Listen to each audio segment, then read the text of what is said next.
ঘোষণা হল পঞ্চায়ত নিৰ্বাচনৰ দিন, কিন্তু আজিও টিংখাঙৰ হালমাৰী গাঁও পঞ্চায়তৰ গেলাদিচাং গাঁৱৰ ২ নম্বৰ ৱাৰ্ডৰ ৰাইজৰ সমস্যাৰ অন্ত নহল। বিধ্বস্ত বাটপথে দীৰ্ঘদিনীয়া জীয়াতু ভোগাই আহিছে গাঁওবাসী। গাঁওখনৰ প্ৰায় ৩ কিলোমিটাৰ দৈৰ্ঘ্যৰ পথৰ বিধ্বস্ত অৱস্থাৰ বাবে দুৰ্ভোগ ভুগি আহিছে স্থানীয় ৰাইজে।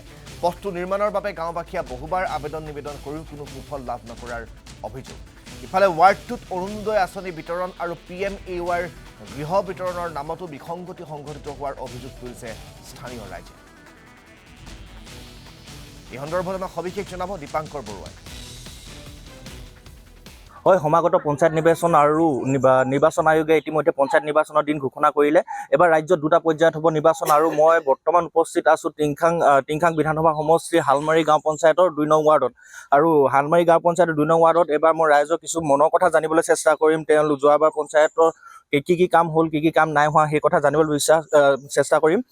মই এগৰাকী মোৰ সৈতে স্থানীয় মহিলা এগৰাকী আছে, তেওঁৰ পৰা কিছু কথা জানিবলৈ চেষ্টা কৰিম। যোৱাবাৰ পঞ্চায়তত কিমান কাম হ'ল এবাৰ?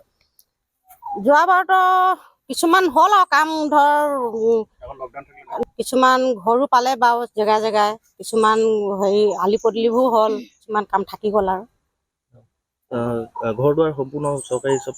নাই, ঘৰ দুৱাৰটো আমাৰ ৱাৰ্ডটোত প্ৰায় নেপালেই। লকডাউনৰ কাৰণে হ'ল নে না ওপৰৰ পৰা নিদিলে সেইটো খালি ক'ব নোৱাৰোঁ। যোৱাবাৰ কোন আছিলে আপোনালোকৰ পঞ্চায়ত? যোৱাবাৰ ভাৰতী শইকীয়া আছিলে। দেখিছো ৰাস্তাটো যথেষ্ট, ৰাস্তাটো পকীকৰণৰ ক্ষেত্ৰতো কিবা আবেদন কৰিছিলে নে আপোনালোকে? আবেদন কৰা হৈছিলেতো, কিন্তু বৰ্তমানলৈকে হোৱা নাই এতিয়ালৈকে। কি সমস্যা হৈছে এতিয়া বিশেষকৈ ৰাস্তা পদূলিটো আমাক পুৰা দৰকাৰে। ঘৰতো ইয়াত এতিয়া চৰকাৰী ঘৰ প্ৰায় নাইয়ে।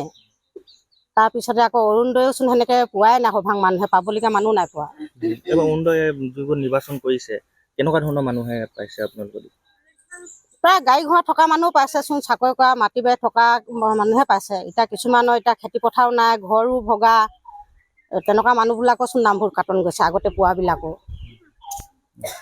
হয়, ক'ব লাগিব এয়া হৈছে হালমাৰী গাঁও পঞ্চায়তৰ ২ নং ৱাৰ্ডৰ এগৰাকী মহিলা মনৰ কথা। মোৰ সৈতে আৰু এজন পুৰুষ আছে, মই তেখেতৰ সৈতে কিছু কথা পাতিম।